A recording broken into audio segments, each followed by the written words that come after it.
Please let me know if my voice drops and you can't hear me at the back. Just sort of scratch your head or something. The way, if everyone's agreeable to this, I'd like to spend the time we have together by following pretty much the same schedule as yesterday, with me giving a talk for an unspecified length of time, and then after that to give you a chance to comment upon, discuss, ask for clarification of anything that I've been talking about.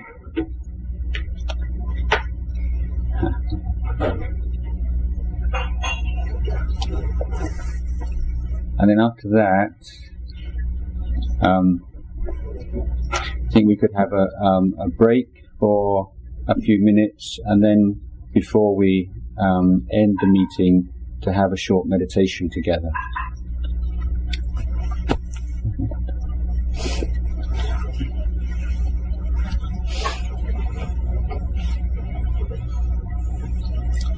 I've received instructions from my mother today that I shouldn't repeat myself and say the same thing that I said yesterday. Because she's made a special effort to come this evening, come all the way from England.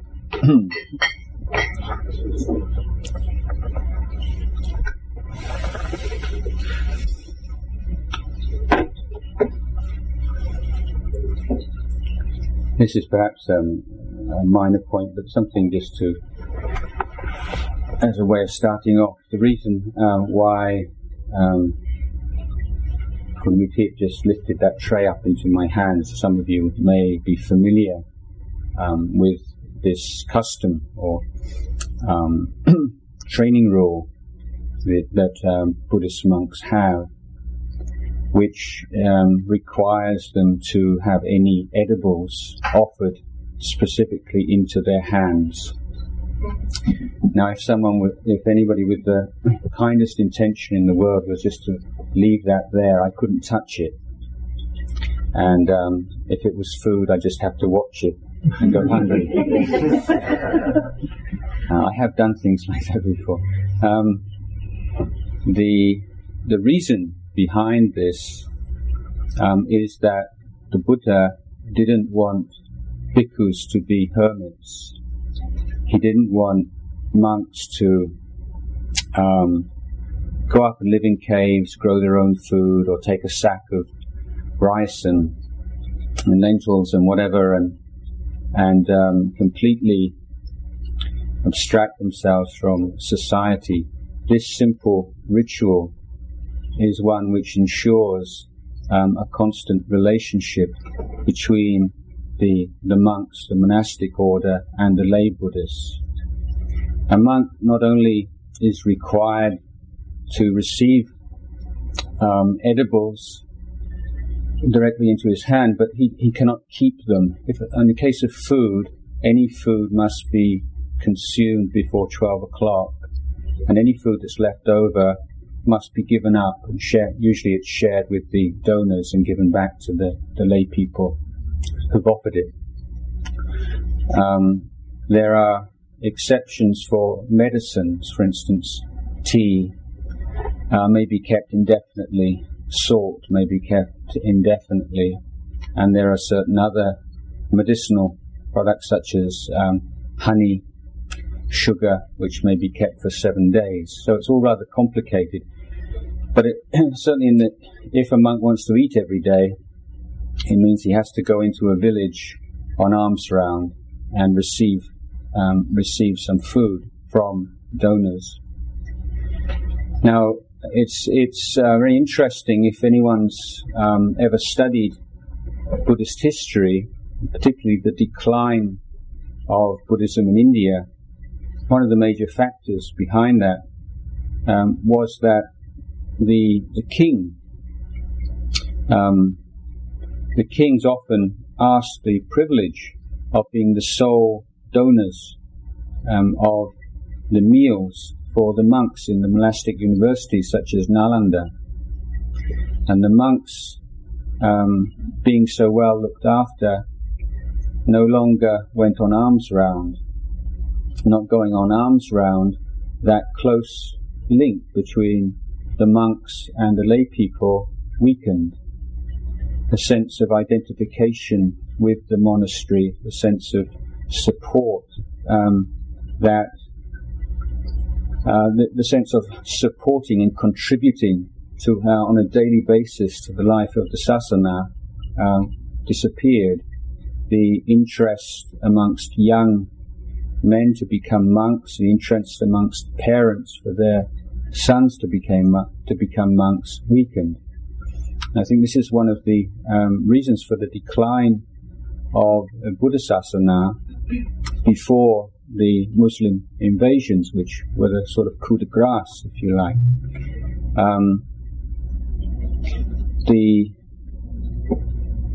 The idea has always been that the monks make themselves completely physically dependent, but completely spiritually independent of their lay supporters, and that they should provide moral, spiritual guidance, moral, spiritual leadership in the society. And this is the idea of a Buddhist society. Now the idea, another idea which is very important here, is that there's a distribution or sharing of responsibilities. The monk, for instance, does not involve himself in politics. This is a very important principle. Unfortunately, in those countries which were colonized by the British or the French, the Sangha were called upon to lead the struggle against the colonial powers, and lost that tradition of political neutrality and independence. In Thailand, fortunately, having never become a colony, that principle is still reasonably well maintained. If monks become involved in politics, then they'll become involved with political parties. Although monks might have the same ideas about meditation practice, they might well have different ideas about political matters, and this would create disharmony in the Sangha. Or if the Sangha as a whole became identified with a particular political program and a particular political party, then the other political parties would start to see the Sangha as an enemy, and this would undermine the stability of the Sangha in the society. Similarly, it's highly unlikely that the Sangha would agree with all the principles, all the political programs of a political party that it aligned itself with, and would very likely find itself compromising with certain of its most sacrosanct principles, because it would feel it had no choice. Okay, this party is more or less in line with Buddhist principles more than this party, although it does have this, this and this that we're not so happy about. But this is the way to decline also. Now the neutrality of Buddhist monks doesn't mean that they just keep quiet about things going on in society, but their responsibility is to lay down the principles involved, let's say the 5 precepts, for instance, and allow the lay people to draw their own conclusions as to which political party or which political program is in conformity with those principles and which are not. So the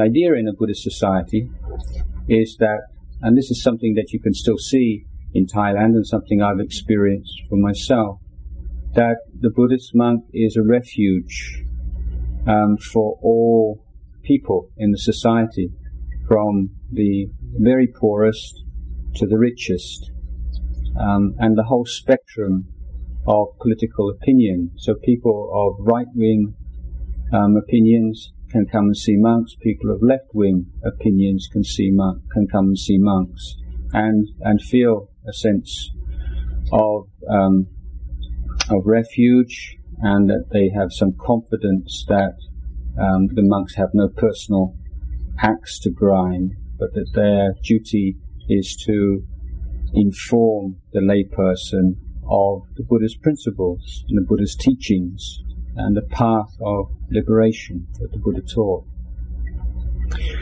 Fortunately, in over the past 50 years or so, elite opinions have been rather alienated from Buddhism, and you find a rather startling and depressing lack of understanding of Buddhist principles amongst the people who run the country. And generally speaking, a number of Western ideas and views have filtered into the popular consciousness without people really realizing.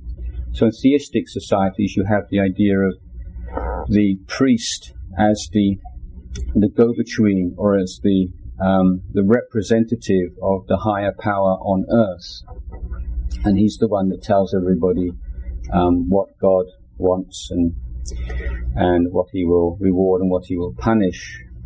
And in Buddhist countries, it's noticeable that many people have taken on this way of looking at Buddhist monks and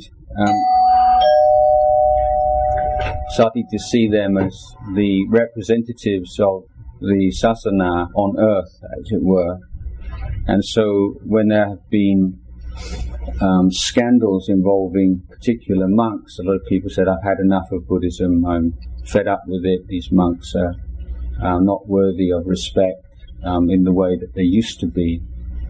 I would say this is a mistaken way of looking at Buddhism, in that the idea is that we have a fourfold assembly of male, female monastics, male, female lay people, all of which have their own particular role to play in creating or maintaining a Buddhist community, a Buddhist society. And that if one of those groups, whether it be the groups of monks or the groups of lay people, are not fulfilling their responsibilities, then it's the duty of the other groups to try to help them out and to solve the problem, rather than considering it's their Buddhism. If the monks aren't practicing properly, then Buddhism's in a mess, as if they themselves were not in any way involved. So I don't know how interested you are in this kind of thing, but I myself have given a lot of thought, and I'm very interested in tradition. I'm an orthodox Theravada monk who's very much conscious of himself as being the inheritor of a tradition, and caring deeply for the tradition that I was ordained into, and wishing to contribute to its transmission to future generations. And so, although I spend a lot of my time alone these days, I still am very concerned with the society in which I live, and in finding the most appropriate ways for me to contribute to the well-being and the further growth and the thriving of Buddhasasana, the Buddhist religion. So I'm I have done all my training in Thailand, and I lived in a very traditional monastic environment for since I was 20 years old, more than half my life. And of course this influences the way that I look at practice and my understanding of Buddhism. And speaking with one or two people in the last couple of days, it's really enforced my feeling that there's a real need to emphasize again the importance of some of the core teachings which may not have been taken up in the way that might be most useful. And I'm referring here particularly to that subject I touched on yesterday of faith. Now, if you look in the Buddha's teachings, you will find that faith does not play the central role it does in theistic religions. The religions that grew up in the Middle East, Judaism, Christianity, Islam, I would characterize as belief systems, and they are often called the great faiths. And your membership of one of those religions is defined primarily by your faith, whether or not you believe in the Bible, the Quran, and so forth. This means that people of a theistic background, a Christian background, find Buddhism rather puzzling. And I'm sure those of you who have friends of other religious persuasions find out you're Buddhist, and well, probably the first question that I'll ask you is, what do Buddhists believe in? And there's the automatic assumption that Buddhism is a belief system. It's another kind of belief system. We believe in this, what do you believe in? But Buddhism is not a belief system. Buddhism is an education system. Buddhism consists of an education of every sphere of your life. It's an education, a training of the way you relate to the physical world, training of the way you relate to the social world. It's a training, an education of thought, of emotion, and a training, education, and wisdom. The word faith appears over and over and over again in the Buddha's discourses. But noticeably, it is always accompanied by the word wisdom. In any group of Dhammas or Dhamma teachings that you can find, usually faith will be the first and wisdom will be the last. And there are teachings specifically on the balancing of faith and wisdom. And here we're talking, wisdom is the critical faculty. Dhamma is ehipassiko, which means come and see, come and challenge, come and question. There's no teaching anywhere at all that be asking difficult, critical questions about the teachings is in any way wrong. Quite the opposite. One's encouraged to take the teachings and put them to the test. The Buddha says, if you attach to things a lot, you'll suffer a lot. If you attach to things less, you'll suffer less. If you don't attach to things at all, you won't suffer at all. So this is a hypothesis the Buddha is giving us, and it's something that you can take away and look at your life and see, does that make sense? Does that seem to be true to me in my life? And this is how faith really starts to grow strong. Now, the simile used for faith in the tradition, in the commentaries, I believe, is that of the water purifying gem.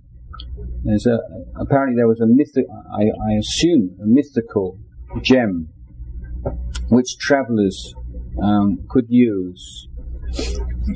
Walking through wild countryside, very thirsty, come across a muddy pond, a muddy puddle, and you put your magic gem in the puddle, and all the muddy particles go down to the bottom, leaving the water above it as crystal clear and able to be drunk to satisfy your thirst.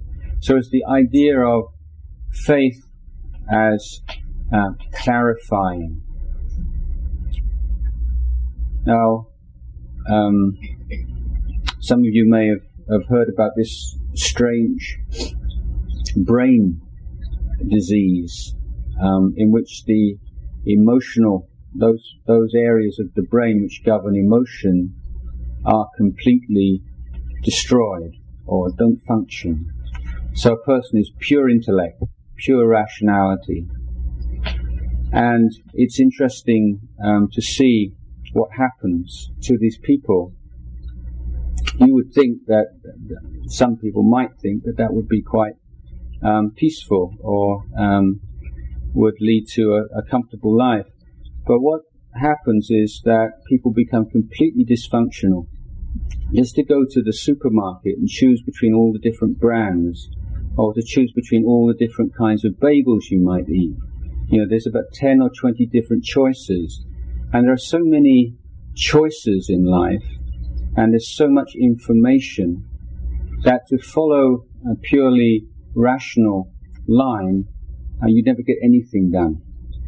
And you'd always be doubting the claims and the values of different choices that you have to make. So it's clear here that emotion it plays a big role in choosing a path in your life.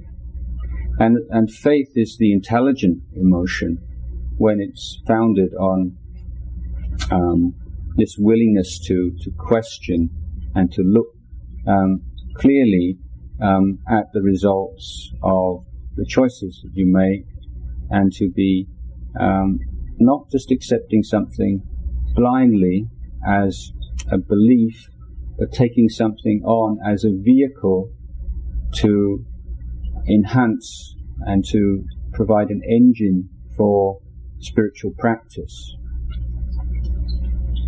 So faith clarifies, faith brightens the mind, faith simplifies, and it's the simplification that's very important. But in terms of practice, perhaps the most important function of faith is that it leads to effort, what we call viriya.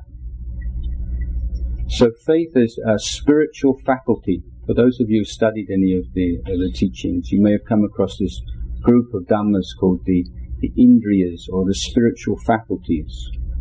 The Buddha, first thing in the morning when he awoke, he would go into meditation, and with his clairvoyant eye, he would scan all around the area in which he was living, in order to see if there were any beings whose faculties, whose spiritual faculties were mature enough to realize enlightenment. If he saw someone who was spiritually mature, meaning their spiritual faculty, 5 spiritual faculties were mature, he would often walk many, many miles in order to give that person a Dhamma talk. And sometimes it would be a cowherd, or a tailor's daughter. And on a number of occasions when his fame had spread far and wide, he would cause quite a sensation by walking into a town, and the equivalent of the mayor and all the merchants would all rush out and make a fuss of him and call everybody together to come and hear a Dhamma Discourse from the Buddha. And the Buddha would just sit there quietly, and everybody would start sort of fidgeting and what's going on. And then perhaps, and on one or two occasions, half an hour passes, and a cowherd arrives. He's lost his cow, and he's heard about the talk, but took him a lot longer than he thought. And on one occasion, when this happened, not only did the Buddha wait for this cowherd to come, but he told the leader of the lay community to go and give this man a good meal, because he's too tired and exhausted to be able to benefit from the Dhamma. And so everybody, who is this guy? He's just come out of the fields. But the Buddha knew that this man's spiritual faculties were right there and ready, that when he heard the Dhamma, he would realize one of the stages of enlightenment. So I'm telling you this to give you a bit of background, that these spiritual faculties are a very important group of virtues for Buddhist practitioners, and they define the maturity of the heart and mind of one who is on the Buddhist path, and they are a gauge of one's practice and one's development in that path. So faith is an absolutely essential part of the practice leading to Nibbana. It can't be avoided, it can't be overlooked, it shouldn't be denigrated. Certainly it's not the be-all and the end-all. And there is a famous occasion on which some Brahmins one Brahmin, as I remember, went to visit the Buddha, who was flanked by his two great disciples, Venerable Sariputta, Venerable Moggallana. And the Buddha introduced his great disciples. He said, "This is Venerable Sariputta, this is Venerable Moggallana, they are my great disciples, and they're completely faithless." And the Brahmin was totally confused by this, and the Buddha explained that faith is the important virtue for someone who's not yet realized arahantship. But when one's reached the goal, and one has fulfilled and graduated from this education process, then faith is no longer needed. But right up to the level of arahantship, faith becomes stronger and stronger and stronger. It's a defining feature of stream enterer, one who's realized the first stage of enlightenment. Faith leads to virya. Virya you often see translated as effort, but the word vira also means hero or heroine, and it means heroic effort. This is spiritually heroic effort, is the effort to protect the mind from the arising of unwholesome dhammas, to heroically strive to eradicate the unwholesome dhammas that have arisen, heroically strive to bring into existence the wholesome dhammas that have not yet arisen, and heroically strive to nurture and to perfect those wholesome dhammas that have arisen. So here another point you can make is, how do you know if your faith is correct, is authentic, is wholesome, is true? And the gauge of that is that it leads to those four kinds of effort, or four kinds of heroic effort. If your faith in the Buddha, the Dhamma, and the Sangha leads you onwards, then it's Buddhist faith. That's that other word that comes up in the Dhamma. The Dhamma leads you onward. It leads you inward, it leads you onward. It doesn't just leave you where you are. If you believe that such and such a thing happened 2,000 years ago, or you believe in some metaphysical process, metaphysical truth, it doesn't necessarily take you anywhere. It's a kind of dead-end faith. You know, you either take it or leave it. You believe it or you don't. But Buddhist faith takes you onwards. If it's correctly established faith, it leads you onto those four kinds of effort. Now, how can you know if those four kinds of effort are successful? The answer is that they lead on to mindfulness. Mindfulness is based on those four kinds of effort. Now, how can you know if you're really being mindful, that that it's a right mindfulness rather than wrong mindfulness, that you're progressing in mindfulness? But it leads on to the fourth spiritual power of samadhi. Samadhi is the proof of the pudding. Now we say, well, we're going to sit in meditation, we're going to develop samadhi, but actually what we're doing is mindfulness. You don't do samadhi, you don't do vipassana, you do sati, you do mindfulness. You do mindfulness of breathing, you do mindfulness of the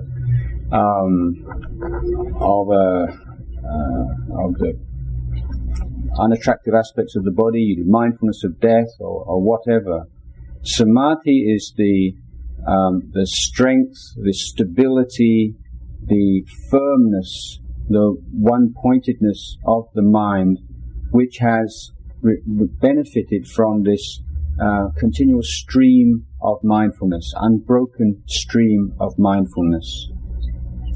My teacher Ajahn used to say, like, when you're first meditating, it's like a tap and the water's drip, drip, drip, and then as you keep practicing, it's drip, drip, drip, drip, and then it becomes a stream of water, and that stream of water is samadhi.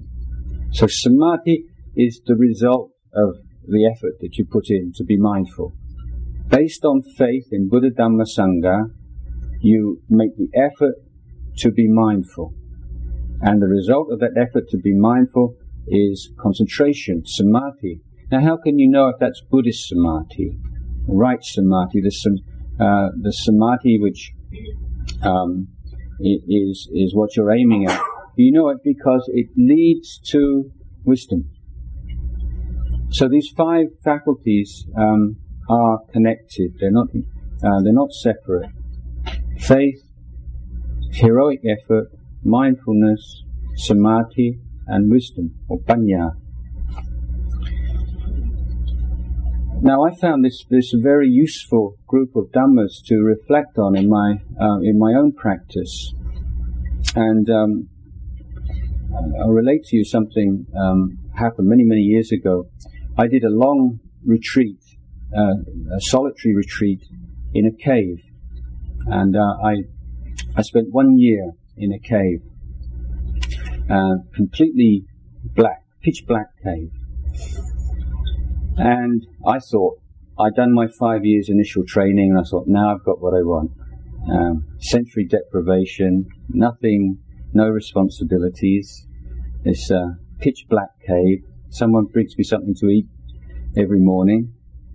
Twice a month, middle of the night, crawl out of the cave, climb down this rickety bamboo ladder, and go and have a bath in the river, and go and listen to the recitation of the monk's discipline, and that would be the only social contact that I had.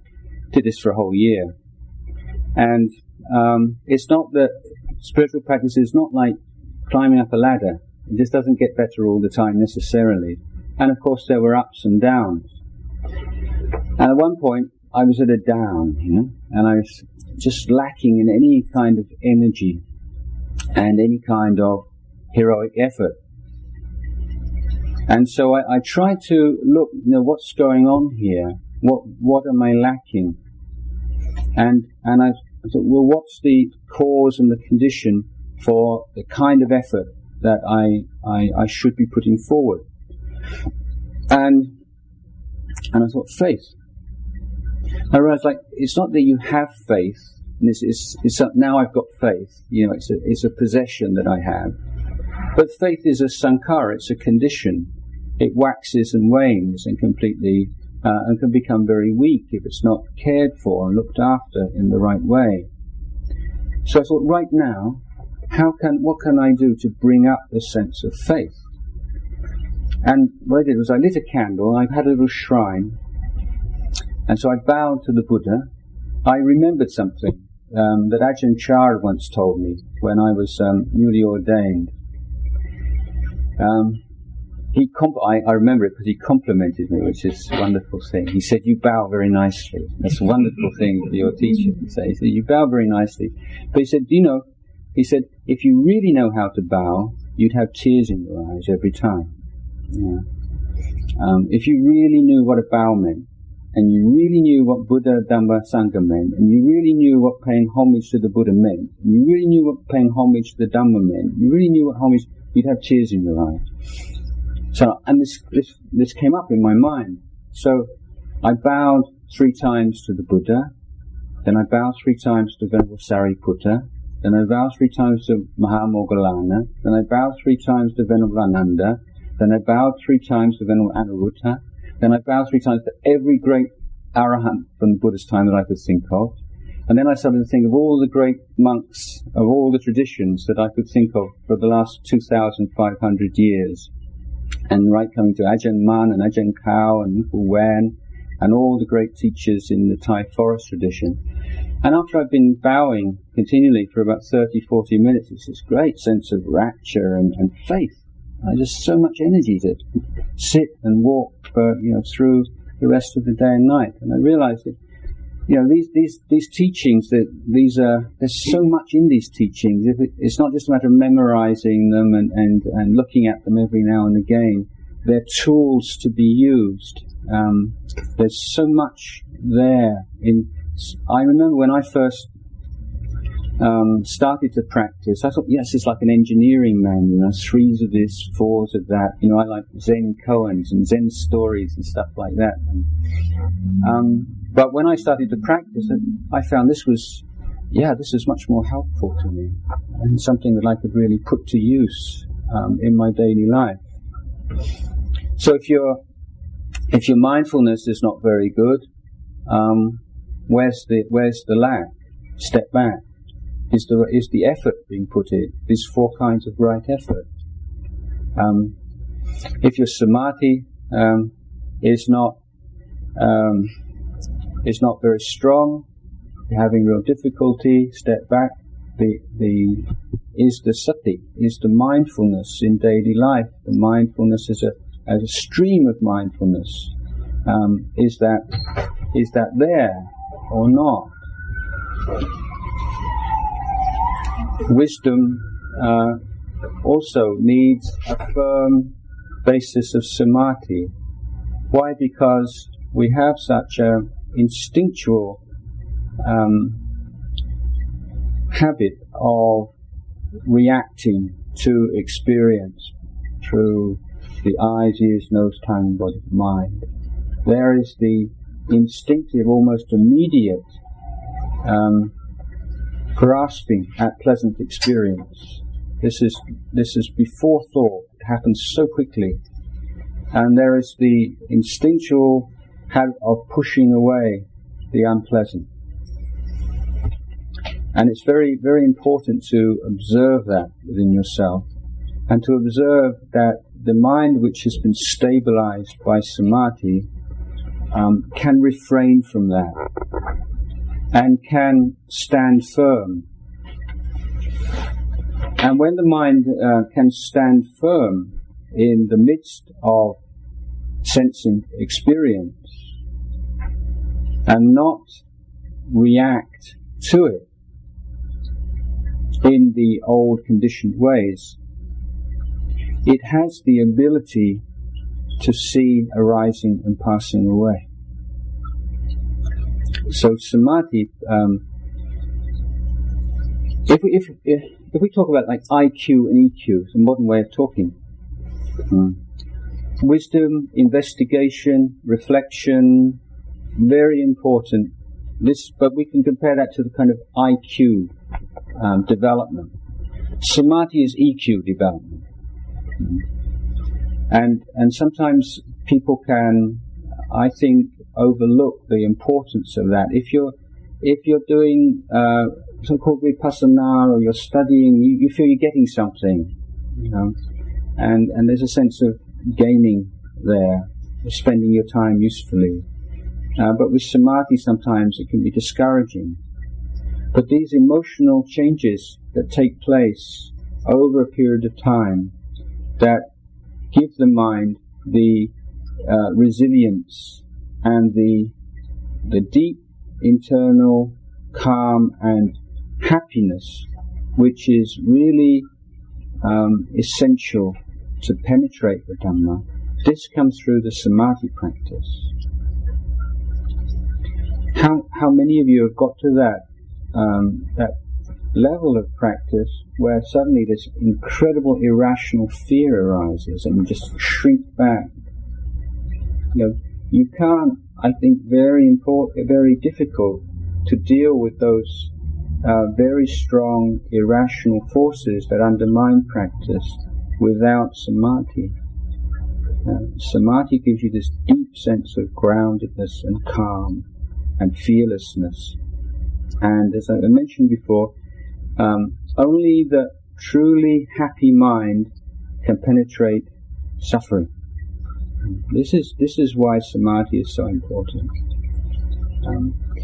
Often you hear about attachment to happiness and pleasurable states, and sometimes this may be cited as a reason for avoiding samadhi practice or avoiding states of concentration. My answer to that will first be very simply, well, better to be attached to that kind of happiness than any other kind of happiness. But secondly, if you have right view, if you study the teachings, then you'll go through it, basically. Most of great teachers have spent periods of being attached to blissful states. Inevitably, when you experience the inner rapture, bliss of peace in the mind, the Buddha said on many occasions it's the supreme kind of happiness.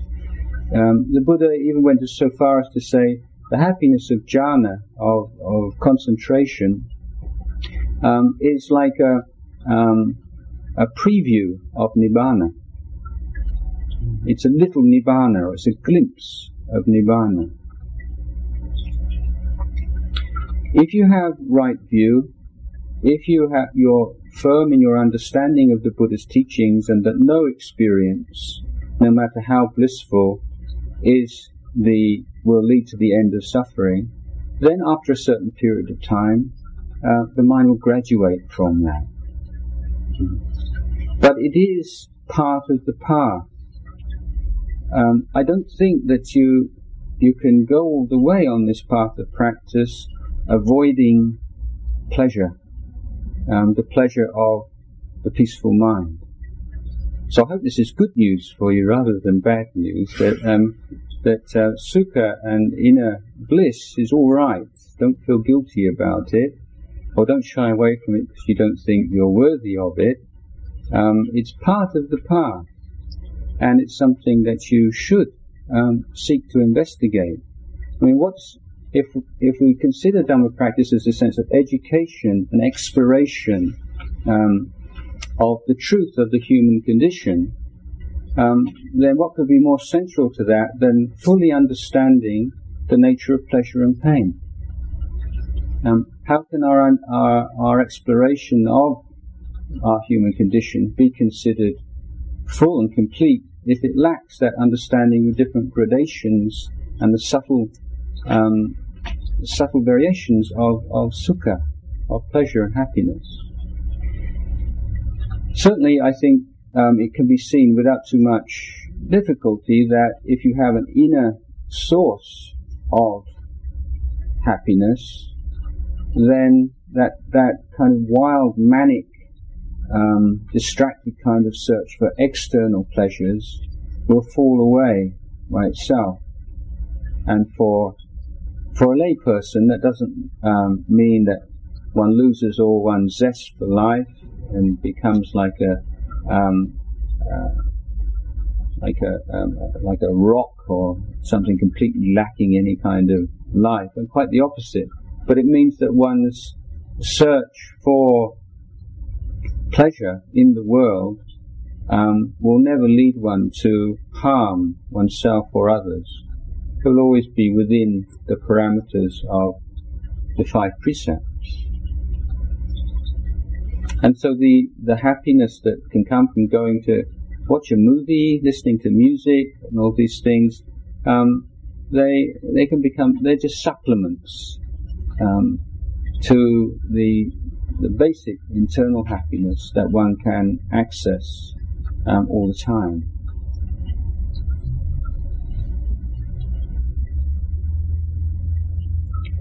There are certain obstacles to practice which can be seen quite clearly. Others are much more difficult to see, and this is why being in spiritual community is so useful. Having good friends, creating a community of good friends. We all have blind spots. You say, I don't have a blind spot. I've been looking for years. I've never seen any, but but that's not such a wise attitude. Living together, we rub up against each other. And one of the similes you may have heard is of like rocks that rub up against each other long enough they become smooth and beautiful, whereas rocks on a mountain top stay sharp and jagged for hundreds and thousands of years. So living together, we is as good friends, seeking to be good friends to each other, is a part of the practice, and it's not a substitute for the real practice. You know, what's the real practice anyway? But you see things in community that you may find very difficult to see in solitude and in meditation. Similarly, as you can see some things in solitude that you find very difficult to see in community.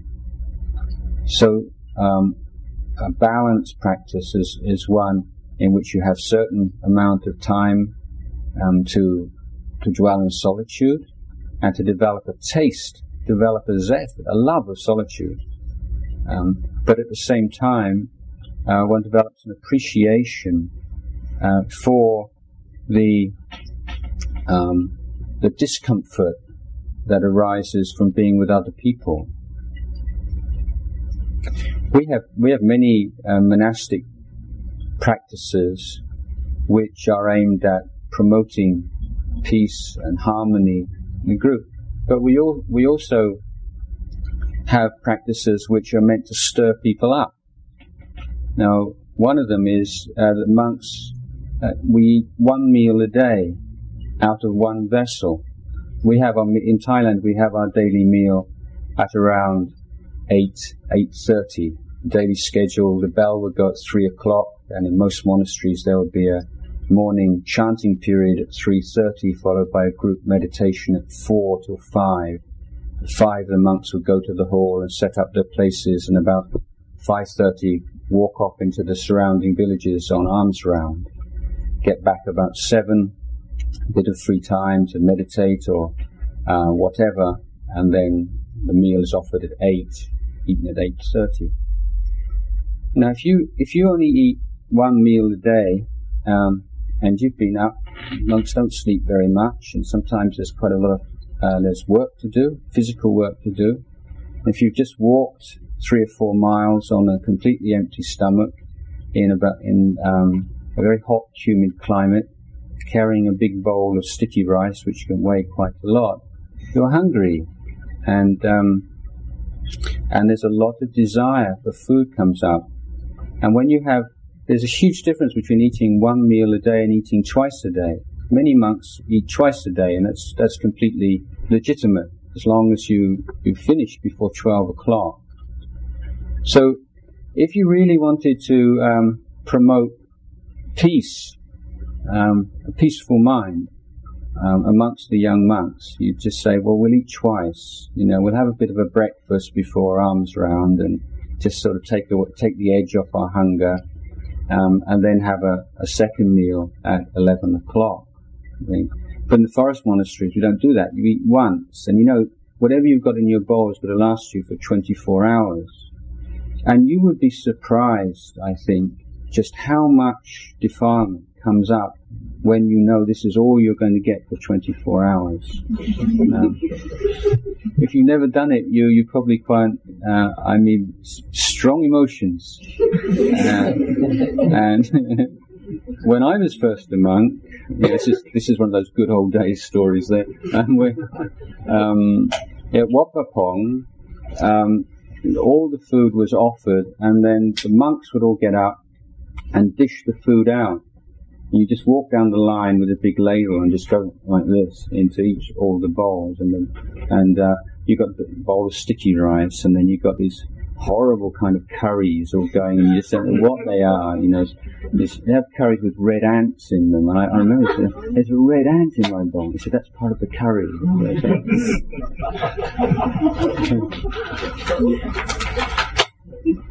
And sort of frogs floating on their back like that, and all kinds of I won't go into all these horror stories about Northeast Thailand food, but not only once you got all that thrown in your bowl, then all the sweet things get thrown in there, and all the fruit gets thrown in there, everything, and so you come back to your bowl.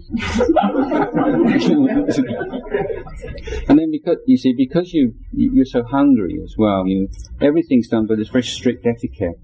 And Ajahn Chah would be sitting there at the top of the hall, and the idea is that you sit there and he talks with the donors and just has a bit of a chat, gives them a few teachings, and you sit and you're supposed to be meditating, but everybody's sort of looking.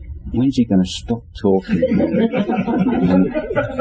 and Ajahn Chah had this habit, but before he started to chant, he'd always clear his throat like this. So you'd be sitting there, like this, and you hear the sound, and you're ready to chant, and then quite often he'd continue talking again, and he was doing it. This was not undeliberate.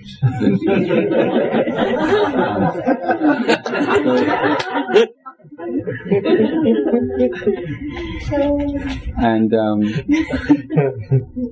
there is a particular word that's used in Thai forest tradition called Toraman, which, if you look up in the book, the translation you'll find in the dictionary is torture. But actually it has a technical meaning, which means to train by means of going against defilement. So it feels like torture, but the rationale is that the only way that you can clearly see the stream of craving is to go against that stream sometimes. So this is going against the flow rather than going with the flow. And although Ajahn Chah couldn't speak English at all, he was a master at allowing you to see the Four Noble Truths in your daily life. Okay, you can study the Four Noble Truths, but when you're just full of this kind of irritation and resentment and so on, then you think, what's going on here? Why is this? And you see, I'm suffering because of what? I'm suffering because of craving. And the only way that I can free myself from my suffering is to let go of this craving. So you're getting that kind of teaching, and the 1 meal a day practice is not spiritual practice meant to promote peace and harmony in the Sangha. It's one part of a monk's day in which the daily program is intended to bring up negative emotions in order to be able to see them and let go of them. So it's not the spiritual life, it's all meant to be pleasant and all meant to promote peace. But we want to be really looking at the way our minds work, the way that we create dukkha moment by moment. and there is a certain place for this. Now, if you live with people, it's not so peaceful usually as living by yourself, because you can do things the way you want to do them. You have your own schedule, and you don't have to put up with other people's personalities, and you don't have to get that awkward feeling when you realize that people have a different idea about who you are than you have. But then, that's exactly what it's about. Like being good friends and seeing particularly the things that I find very difficult to see when you're meditating by yourself are attachment to view. Okay, you can see a thought arising, passing away, a feeling, happy feeling, unpleasant feeling. You can see mental states, and you can see mental objects and so on, the satipatthana. But to see a deeply held view or attitude, that's difficult in meditation, isn't it? To see conceit. And views and conceit are very important defilements and obstacles to practice. What's conceit? Buddha said there's conceit is this. He says it's raising the flag of self. This is who I am. And it can be I'm better than you, or I'm equal to you. Who do you think you are? You're no better than me. That's conceit. And it also means most expressions of humility. If that's coming from a sense you're so much better than I am, you're so much more pure, you're so much wiser than I am, that's conceit. That's a defilement. Now, of course, there is an authentic and reasonable assessment of abilities. I think that I can speak Thai better than most of you, because I've been living in that country for 26 years. But I don't say that because of that I'm a better person. See? And this way that we create a person, we create a personality out of non-personal elements, is something that's really at the heart of the dukkha production machine. And we can see that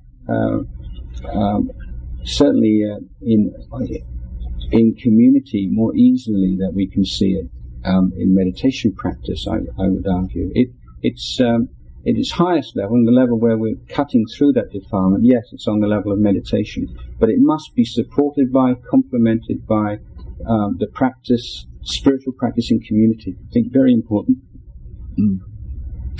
This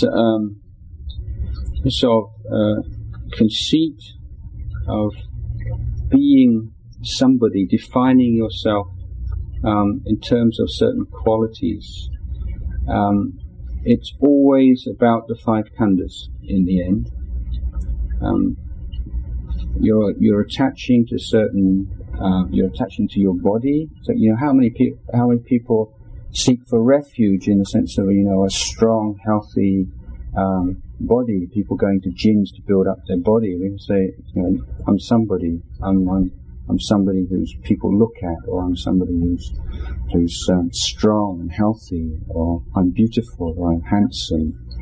And we have this word I that we attach to all these different things. We attach the word I to the physical body. We attach the word I'm happy, I'm unhappy. We attach the word to feelings. We attach it to perceptions. We attach it to thoughts, to emotions. Because we have this single word I, we tend to feel that it must refer to one single thing. And that's a mistake. And one of the great teachings, I remember years and years ago, I read some teacher saying, it is raining. What is raining?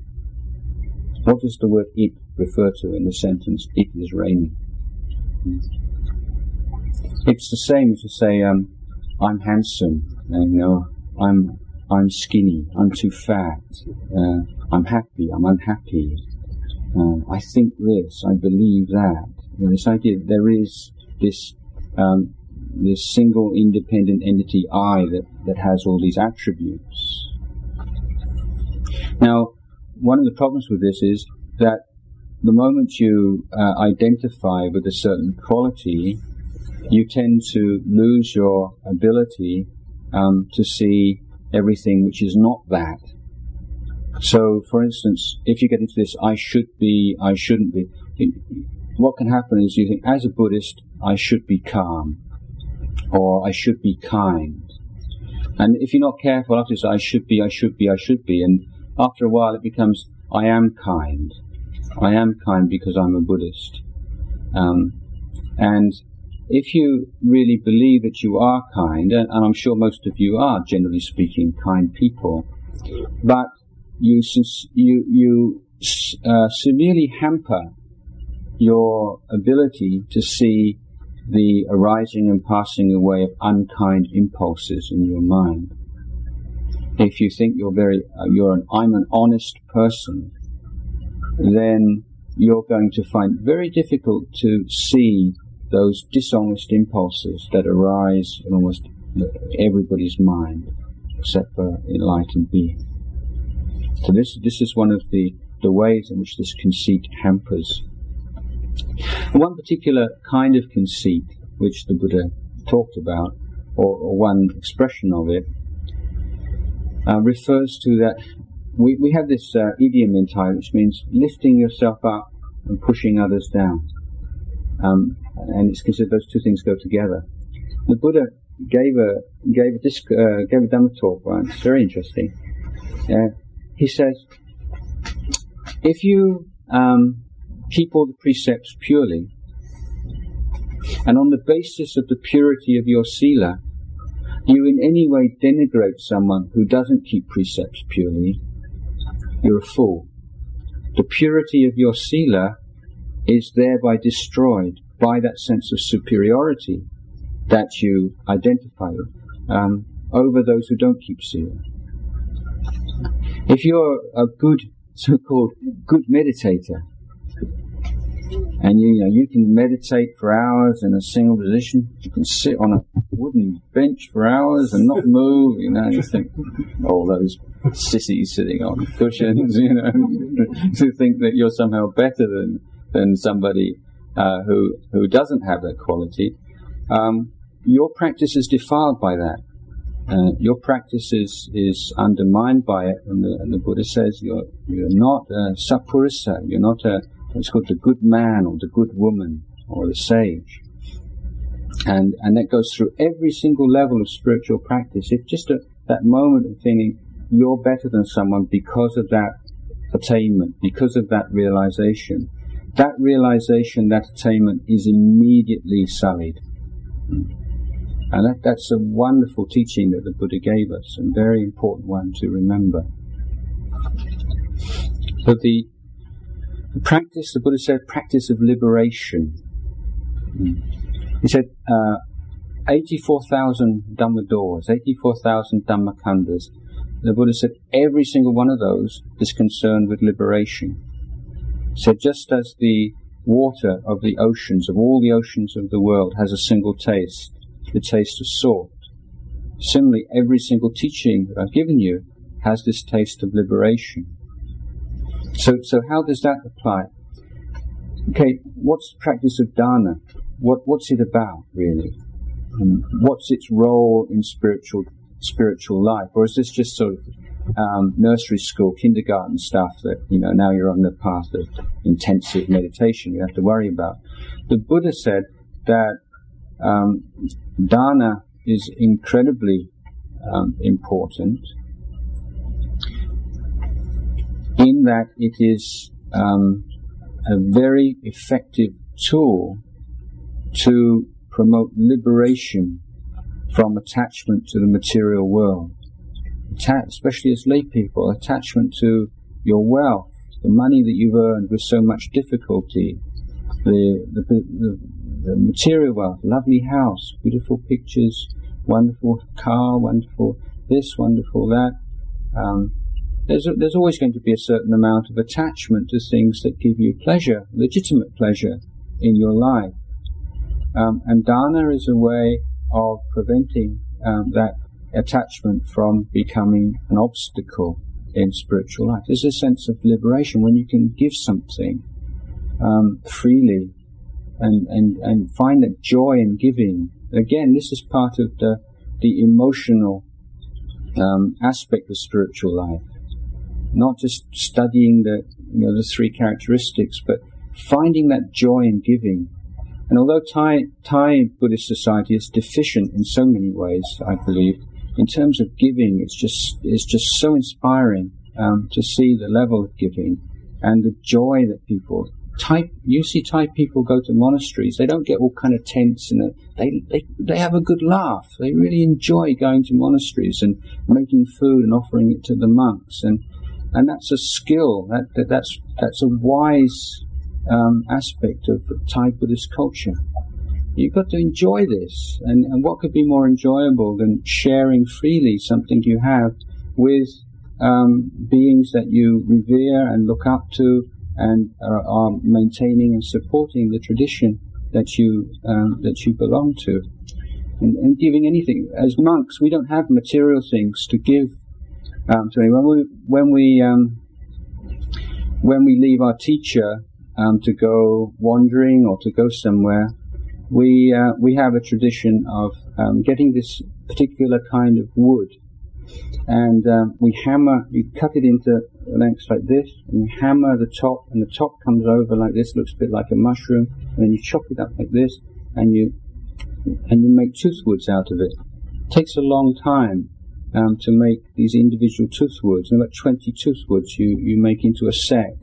You wrap them up nicely, and then when you go to say goodbye to your teacher, you ask forgiveness for anything that you might have done, and this is your gift to your teacher, these toothwoods that you've made. And it just feels so good that you've spent all these hours. I'm hopeless with a knife and with these kinds of things. It's just so difficult for me to make these, and I'm quite self-conscious. They're not really quite straight and beautiful like those of some of my friends, but yeah, I mean, I really made these things with so much effort. It's something to offer to my teacher, and that means of sharing and giving. Beautiful. So it's liberation from stinginess. It's liberation from attachment to material things, and it's something which promotes a really warm feeling of friendship in a community, isn't it? Indeed, in teachings on the eradication of anger, resentment, one of the teachings is if you've gone through all the meditation techniques and all the wise reflections and you're still angry with that person, find something really nice and give them a present. You'd be surprised how difficult it is to hate someone that you have given a present to. Try it. There's something really magical about giving. So there is a liberation. Keeping the precepts, you're liberated from the bad karma that will lead to rebirth in lower and awful realms of being. If you practice mindfulness and you can maintain your practice, you will experience liberation from the 5 hindrances. If you practice the wisdom, then you can that comes from the peaceful mind, you can realize the highest kind of liberation. So this teaching of liberation is not something way up there. It means, are you living in a liberated way? Are you liberating yourself moment by moment through your practice? Are those 5 spiritual faculties there being looked after, cared for, and developed? So I know most of you are on the path of meditation, but I've specifically yesterday and today I'm trying to open this out and really seeing the context in which the meditation practice is to be developed rather than getting into technical details on meditation techniques. Because I think you probably have a lot of that kind of information already, and I feel it's very easy to get in the idea that there's this kind of magic bullet, or this is some kind of special. Ajahn Jayasaro has come from North East Thailand. Perhaps he'll have this really special technique that we've never heard before, and if we hear this, then we try it. Maybe this will be the thing. And I don't think it works like that, basically. But you need to have developed this barami, this moral, emotional, intellectual, spiritual maturity. It's not that you don't know what to do, but it's just that the mind and the heart and the accumulated barami is not yet to the level where it's going to bear fruit.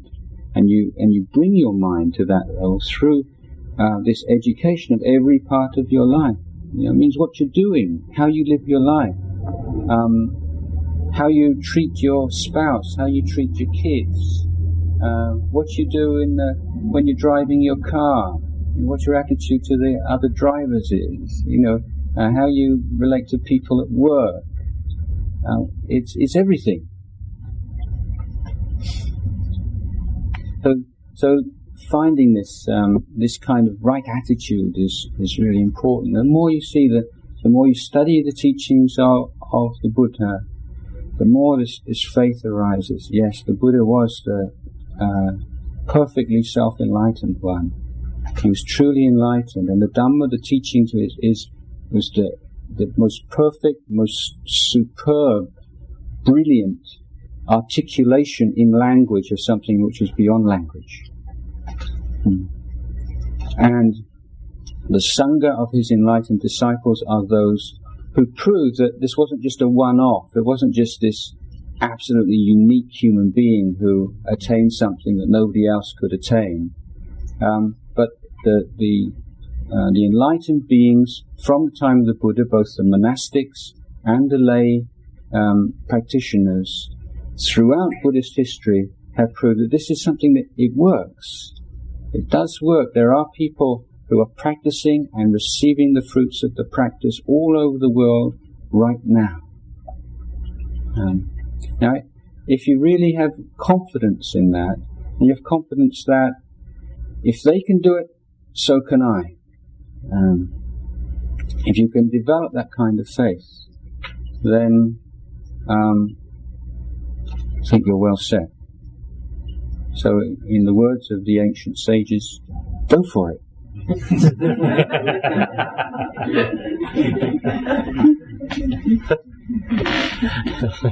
So I think probably that's enough for the discourse, and now I could open up questions about. 3 times of silence.